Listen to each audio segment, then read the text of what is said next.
अस्सलाम वालेकुम ऑल वर्दी एस्पिरेंट्स। होप करती हूँ कि आप लोग ईमान और सेहत की बेहतरीन हालत में होंगे और अपने इंटरव्यू के लिए जो है वो ख़ुद को वेल प्रिपेयर कर रहे होंगे कि आप लोगों ने अपने इंटरव्यू पे किस तरह से वर्क करना है और किस तरह से आपने जो है अपने इंटरव्यू को फ्रूटफुल बनाना है।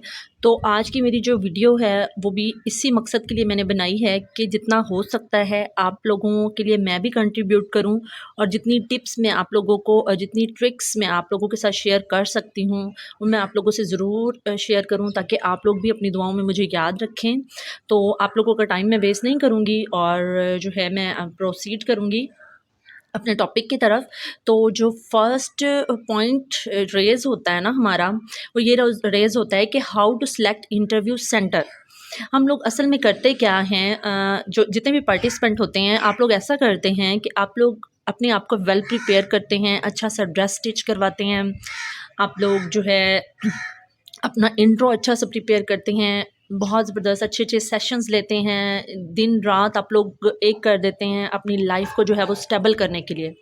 लेकिन जो आप लोगों से मिस्टेक हो जाती है ना, वो हो जाती है आपका इंटरव्यू का सेंटर सेलेक्ट करने में। होता क्या है, होता ये है कि आप लोग दूर का सेंटर समटाइम सेलेक्ट कर लेते हो और फिर ट्रैवलिंग के बाद जो है इस काबिल ही बंदा नहीं रहता कि वो इतना फ्रेश खुद को फील करे कि वो अपना बेस्ट दे सके इंटरव्यू रूम में जाके।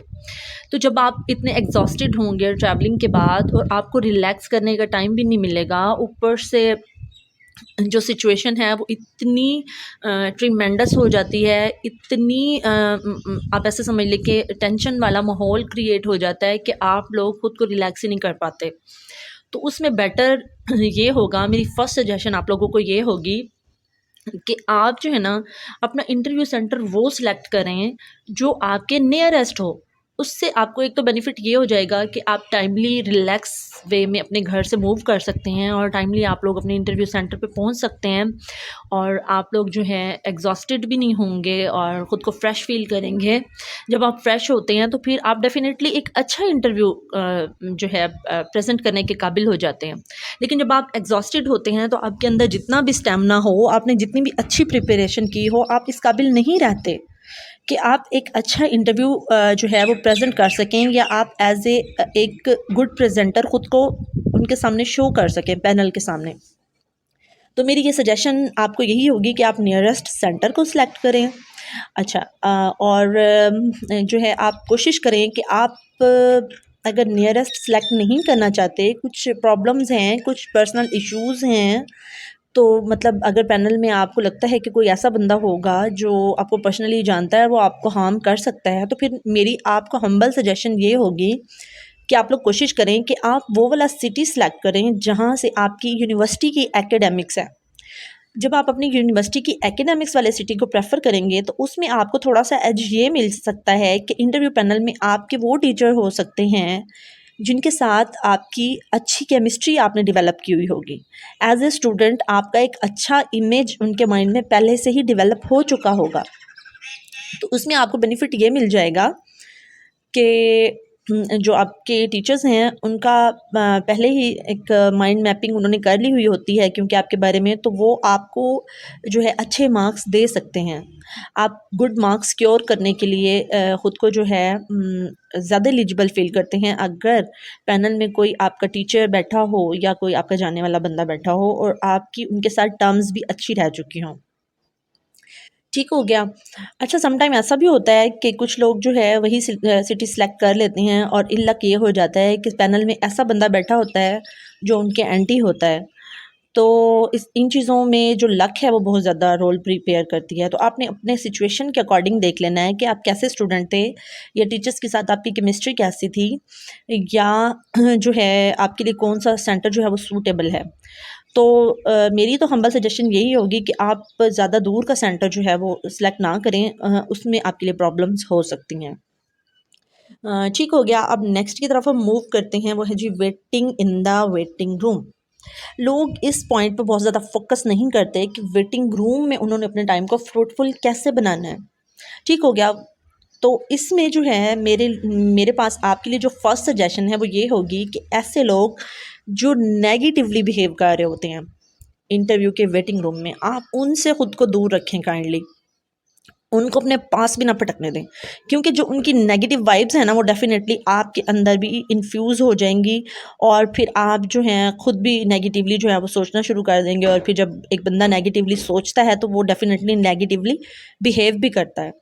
तो बेटर ये है कि आप जितना हो सकता है इंटरव्यू में के वेटिंग रूम में, इंटरव्यू के लिए जो वेटिंग रूम आपको मिलता है, आप उसमें जितना हो सकता है पॉजिटिव सोचें, ख़ुद को काम रखने की कोशिश करें, गहरे गहरे सांस लें, या आप कोशिश करें कि आप ऐसी हवादार जगह पे अपना जो वेटिंग का टाइम है स्पेंड करें जहाँ दरख्त, पौधे, ट्रीज़ मतलब ग्रीनरी बहुत ज़्यादा हो।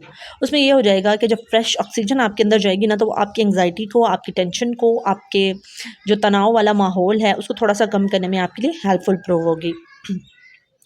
अच्छा, एक और सजेशन आप लोगों के लिए ये है मेरी, कि जब आप वेटिंग रूम में बैठे होते हैं तो क्लास 4 के जो वर्कर्स होते हैं वो अक्सर उस रूम में आते जाते रहते हैं। तो आप उस टाइम को इस तरह से फ्रूटफुल अपने लिए बना सकती हैं या बना सकते हैं कि आप क्लास 4 के मेंबर्स से इंक्वायरी कर लेते हैं कि जो इंटरव्यू रूम है उसका सीटिंग अरेंजमेंट कैसा है, पैनल के मेंबर्स कितने हैं, वो किस तरह का मतलब उनका एटीट्यूड कैसा है, वो बाय नेचर कैसे हैं। ये इस तरह के क्वेश्चंस जो है ना वो आपको मेंटली प्रिपेयर करने के लिए बहुत ज़्यादा मतलब हेल्पफुल प्रूव हो जाते हैं कि जो पैनल है उसमें कितने मेंबर्स हैं। आप उसके हिसाब से अपनी कोई स्ट्रेटजी जो है वो मेंटेन कर सकते हैं। आप अपना लाया अमल तैयार कर सकते हैं कि किस तरह से मैंने जो है सिटिंग अरेंजमेंट अपना रखना है और किस तरह से मैंने मूव करना है। मेरा आई का जो एंगल है वो क्या होना चाहिए, मेरा नेक का एंगल क्या होना चाहिए कि मैं डिसेंट भी लगूँ, मैं लेज़ी भी फ़ील ना करवाऊँ उनको, मैं एक्टिव भी फ़ील करवाऊँ उनको, और मैं जो है अकड़ू भी ना लगूँ उनके सामने। तो ये चीज़ें आपके लिए बहुत हेल्पफुल प्रूव हो सकती हैं अगर आपको इन चीज़ों का हिंट पहले मिल जाए कि इंटरव्यू रूम का माहौल कैसा है, रूम कितना बड़ा है, क्या वहाँ पे आप उनसे ये पूछ सकते हैं कि क्या वहाँ पे कोई वाइट बोर्ड या ब्लैक बोर्ड या इस तरह का कोई फ्लैनल बोर्ड या इस तरह का कोई बोर्ड जो है क्या वहाँ पर मौजूद है। और अगर मौजूद है तो आप अपने आप को जो है इस चीज़ के लिए प्रिपेयर कर सकते हैं कि आपसे डेमो लिया जा सकता है। लेकिन अगर उस रूम में कोई बोर्ड वगैरह एज़ सच मौजूद नहीं भी है, तब भी आप अपने आप को इस चीज़ के लिए प्रिपेयर करें कि आपसे डेमो लिया जा सकता है। ज़रूरी नहीं है कि उस रूम में जो है वो बोर्ड का होना मस्ट है। वो आपसे ऐसे भी कह सकते हैं आपका कॉन्फिडेंस लेवल जो है वो चेक करने के लिए, आपका कॉन्फिडेंस लेवल चेक करने के लिए कि आप बिल्कुल मेरे सामने फ्रंट पे खड़े हो जाएँ और आप बिल्कुल उस तरह से बिहेव करें जिस तरह एक टीचर या एक लेक्चरर क्लास में बिहेव करता है। और वी आर योर स्टूडेंट्स और यू आर आवर टीचर। तो आप just like behave that like a teacher और like a lecturer, like a professor. तो वहाँ आप अपने आप को इस चीज़ के लिए मेंटली प्रिपेयर करें। अच्छा, दूसरा जो वेटिंग रूम है, एक और चीज़ इम्पोर्टेंट पॉइंट जो आप लोग जिस पे फ़ोकस कर सकते हैं वो ये भी हो सकता है कि आप उनसे ये पूछिए कि इंटरव्यू रूम में जो चेयर है, कैंडिडेट के बैठने के लिए जो चेयर है वो कैसी है? क्या उस चेयर के आर्म्स हैं? कहीं वो मूविंग चेयर तो नहीं है? समटाइम ऐसा भी होता है कि इंटरव्यू रूम में जानबूझ के मूविंग चेयर को रखवा दिया जाता है ताकि वो आपकी मूवमेंट्स जो है उनको चेक कर सकें। आप एटीट्यूड आपका चेक किया जा सके, आपका सिटिंग वे, आपका अरेंजमेंट, आप किस तरह से टैकल करते हैं सिचुएशन की तरह सिचुएशन के साथ। तो इन चीज़ों को जो है ऑब्ज़र्व करने के लिए वो जानबूझ के भी आप लोगों के लिए जो है ना मूविंग चेयर अरेंज कर सकते हैं। ऐसा भी हो सकता है कि जो चेयर वो आपको प्रोवाइड करें वो एक स्टूल टाइप हो, उसकी बैक भी ना हो, कि इस सिचुएशन में आप खुद को किस तरह से मेंटेन करते हैं। तो बहुत सारे जो हैं वो हो सकते हैं इश्यूज़ या उनकी टेक्निक्स या उनके टैक्टिक्स जो आपको पज़ल करने के लिए वो यूज़ कर सकते हैं। तो इस तरह के क्वेश्चन जो हैं वो आप वेटिंग रूम में क्लास 4 के जो मुलाज़मीन होते हैं उनसे क्वेश्चन करके और ख़ुद को उस तरह की सिचुएशन के लिए ख़ुद को प्रिपेयर कर सकते हैं। एक क्वेश्चन आप उनसे ये भी पूछ सकते हैं कि जो इंटरव्यू रूम का डोर है वो वुडन है या ग्लास है?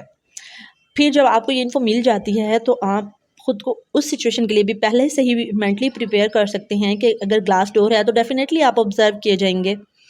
तो उस वे में आपने किस तरह से बिहेव करना है, आपने किस तरह से खड़े होना है, आपकी स्टैंडिंग पोजीशन कैसी होनी चाहिए, आपका नॉकिंग स्टाइल कैसा होना चाहिए। तो डेफ़िनेटली आपको एक पॉजिटिव एज मिल जाएगा कि आप पहले से ही खुद को मेंटली प्रिपेयर कर लेंगे, बजाय इसके कि आप इंटरव्यू रूम के डोर तक पहुँचे और फिर आपको पता चले कि यहाँ तो वुडन डोर नहीं है, यहाँ तो ग्लास डोर है और आपको ऑब्ज़र्व किया जा रहा है और आप नर्वस या पज़ल फ़ील करें। तो बेटर ये होगा कि आप वेटिंग रूम में ये सारी इन्फॉर्मेशन पहले से ही कलेक्ट कर लें और फिर जो आपका इंटरव्यू टाइम है उसको आप फ्रूटफुल बना लें।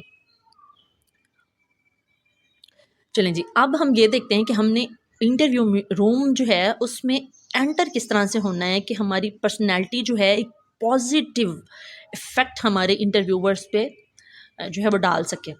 तो सबसे पहले तो हम ये देखेंगे कि इंटरव्यू रूम की तरफ प्रोसीड कैसे करना है।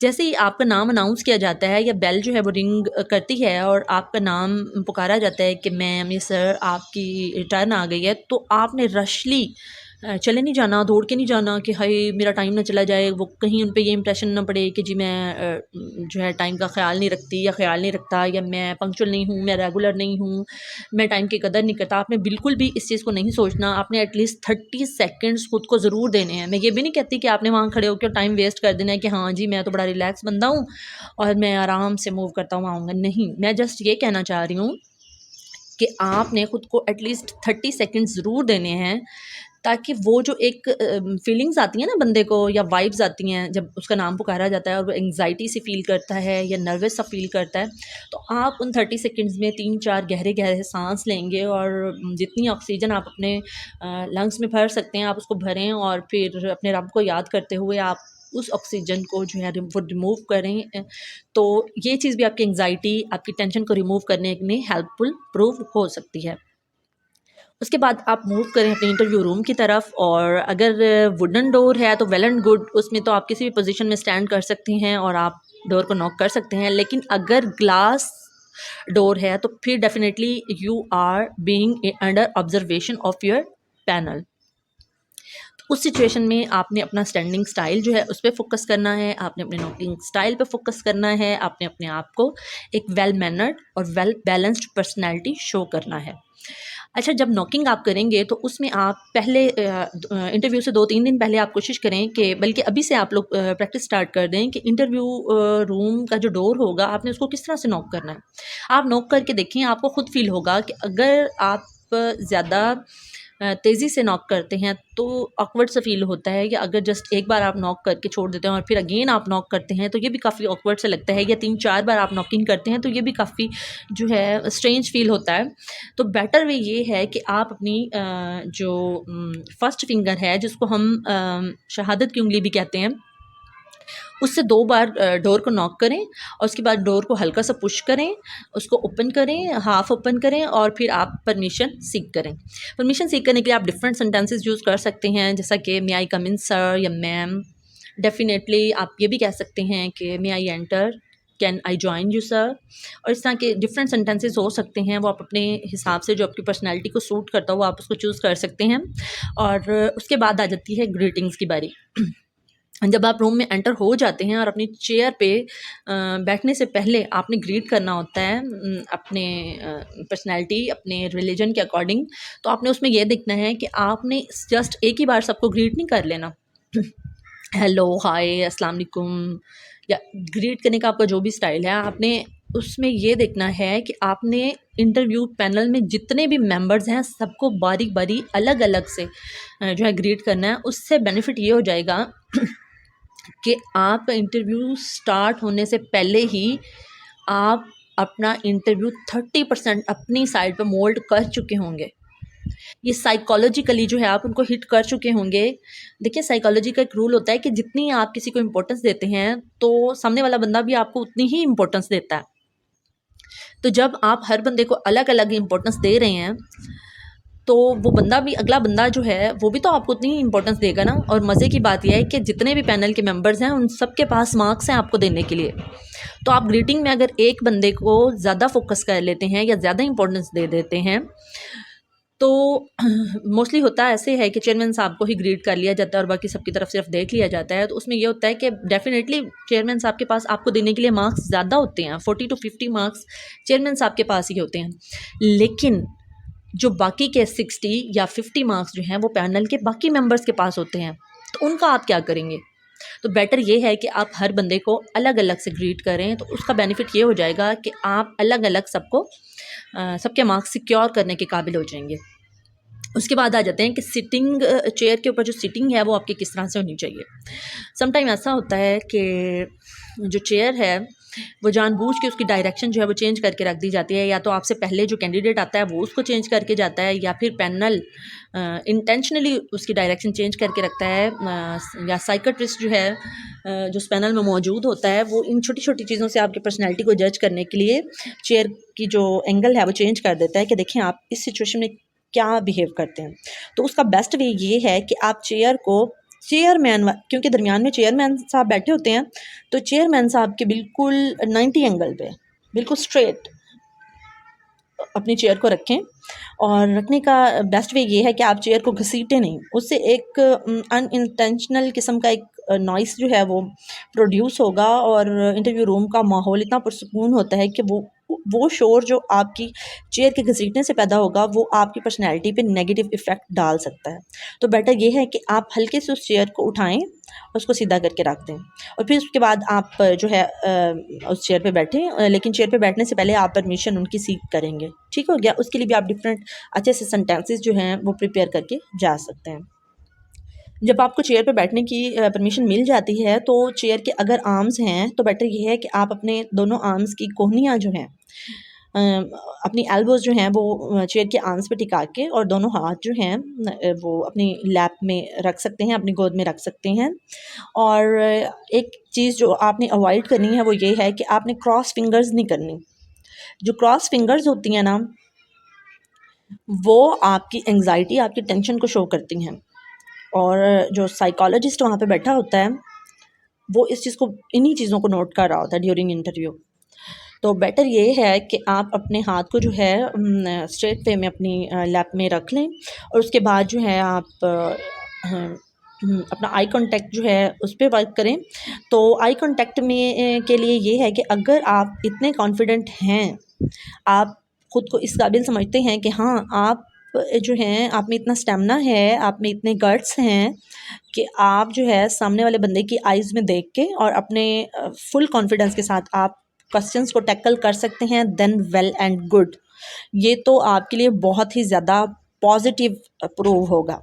लेकिन आप अपने अंदर इतना स्टेमिना नहीं पाते, आप में इतने गट्स नहीं हैं, इतना कॉन्फिडेंस आप अपने अंदर डेवलप नहीं कर पा रहे कि आप लोग जो हैं उनकी आंखों में देखें, तो उसके लिए आप के लिए मेरे पास टिप ये है कि आप कोशिश करें कि जो आपसे क्वेश्चन कर रहा है जो इंटरव्यूअर, आप उसके दोनों आईब्रोज़ के दरमियान में जो मिड पॉइंट होता है ना, आप उस मिड पॉइंट पे अपनी आइज़ को फोकस करें। उससे आपको बेनिफिट ये मिल जाएगा कि जो सामने वाला बंदा होगा उसको ये फ़ील होगा कि आप उसकी आइज़ में देख रहे हैं, लेकिन आपको उसका बेनिफिट ये हो जाएगा कि आप उसकी आइज़ में नहीं देख रहे होंगे, तो फिर आप पज़ल भी नहीं होंगे। सम टाइम ऐसा भी होता है कि जो इंटरव्यूअर्स होते हैं, जब आप उनकी आइज़ में देख रहे होते हैं तो वो आपके कॉन्फिडेंस लेवल को हिट करने के लिए या उसको डाउन करने के लिए अपनी बॉडी लैंग्वेज, अपने आइज़ एक्सप्रेशन इस तरह से शो करते हैं, इतना कॉन्फिडेंस लेवल वो शो करते हैं कि आप जो हैं थोड़ा सा डगमगा जाते हैं। और फिर अगर इस सिचुएशन में आप इमीडिएटली ख़ुद को कंट्रोल नहीं कर सकते तो फिर पूरा इंटरव्यू जो है ना आपका वो वेस्ट हो जाता है। तो फिर उस तरह से आप अपने जो कॉन्फिडेंस लेवल है उसको बूस्ट नहीं कर सकते। तो बेटर ये है कि आप जो हैं दोनों आईब्रोज़ के दरमियान वाला जो मिड पॉइंट है ना, आप उस पे अपनी तवज्जो का फोकस जो है ना उधर रख लें। तो एक तो वो अगर कोई भी बॉडी लैंग्वेज यूज़ कर रहे हैं आप, उससे कोई फ़र्क नहीं पड़ेगा क्योंकि आप डायरेक्ट उनकी आइज़ में नहीं देख रहे। और दूसरा आपका आई कांटेक्ट जो है अगले बंदे को लगेगा कि वो आपका मेंटेन है। अच्छा, अब क्वेश्चंस के साथ आपने किस तरह टैकल करना है, वो जानबूझ के आपको इस तरह से क्वेश्चन करेंगे कि उनका आंसर जो है वो नेगेटिव होगा, पॉजिटिव वे में हो। इवन दैट कि अगर वो आपसे क्वेश्चन इस तरह अराउज़ कर लेते हैं कि उसका आंसर जो है वो नेगेटिव डायरेक्शन में मूव करे। फॉर एग्ज़ाम्पल वो आपसे क्वेश्चन कर लेते हैं कि ma'am you are the topper of your batch, या you have such distinction like best teacher awards, और कोई भी और डिस्टिंक्शन जिसको आप मेंशन करते हैं, या आप कोई डिस्टिंक्शन मेंशन नहीं भी करते लेकिन वो ये कह देते हैं कि you are well qualified, you can perform in university as well, so why do you want to select as a lecturer, why do you want to be a lecturer? तो उस सिचुएशन में आपने जो है कोशिश ये करनी है कि जिस ट्रैप में वो आपको फंसाने की कोशिश कर रहे हैं और वो आपको नेगेटिविटी की साइड पे लेके जाना चाह रहे हैं, आपने उस साइड पे मूव नहीं करना। आपने इस क्वेश्चन को पॉजिटिव वे में मोल्ड करना है। वो किस तरह से करेंगे? आप लोगों ने ये नहीं कहना कि जी सर अभी मैं लेक्चर तो बन जाऊँ, इंशाल्लाह मेरा नेक्स्ट गोल जो है वो यूनिवर्सिटी ही होगा, या आप सही कह रहे हैं मैंने बहुत हार्ड वर्क किया है, मुझे इस साइड पे जाना चाहिए, लेकिन पहले जो है मैं वो लेक्चर तो बन जाऊँ, या यूनिवर्सिटी तक पहुँचने के लिए मुझे पहले लेक्चरर बनने की ज़रूरत है। आपने ऐसा बिल्कुल भी नहीं कहना। आपने अपने क्वेश्चन को इस तरह से बिल्डअप करना है कि वो सेटिस्फाई हो जाएं कि yes you are the fittest person for this job and you are going to survive in this job. You are willing to do this job for long term. You are not intended to quit this job. ठीक हो गया? आपने उनको impression इस तरह से देना है कि आप जो हैं इस जॉब को क्विट करने वाले नहीं हैं, आप इस डिपार्टमेंट में रहना चाहेंगे इंशाल्लाह, और ये जो जॉब है that is the real goal of your life. और आप जो हैं इस गोल पे पहुंचने के लिए स्ट्रगल कर रहे हैं, और इस गोल पर पहुंचने के बाद आप सेटिस्फाई हो जाएंगे। ठीक हो गया? तो अभी तक के लिए मुझे लग रहा है कि इतनी वीडियो आप लोगों के लिए काफ़ी है। इंशाल्लाह नेक्स्ट वीडियो में मैं ये 10 स्लाइड्स इंशाल्लाह ज़रूर कंप्लीट करूँगी। मैं आपको ये बताऊँगी कि आपने अपना जो इंट्रो है वो कैसा देना है कि आप जो है अपने आप को दूसरे कैंडिडेट्स की निस्बत डिफ्रेंशिएट कर सकें। आप अपने इंट्रो में ही उनको इतना मोल्ड कर लें अपनी साइड पे कि you will be the fit person for selection in the eyes of the panel. तो बेस्ट ऑफ लक, अपना ख्याल रखिएगा। अगर आपको वीडियो अच्छी लगी तो मेरे चैनल को ज़रूर सब्सक्राइब कर लीजिएगा, और नेक्स्ट वीडियो जो है वो आप ज़रूर वॉच करिएगा, क्योंकि उसमें जो ट्रिक्स मैं आपके लिए लेकर आ रही हूँ वो इंशाल्लाह आप लोगों के लिए बहुत अच्छी प्रूव होंगी और बहुत हेल्पफुल प्रूव होंगी for the selection as a lecture education.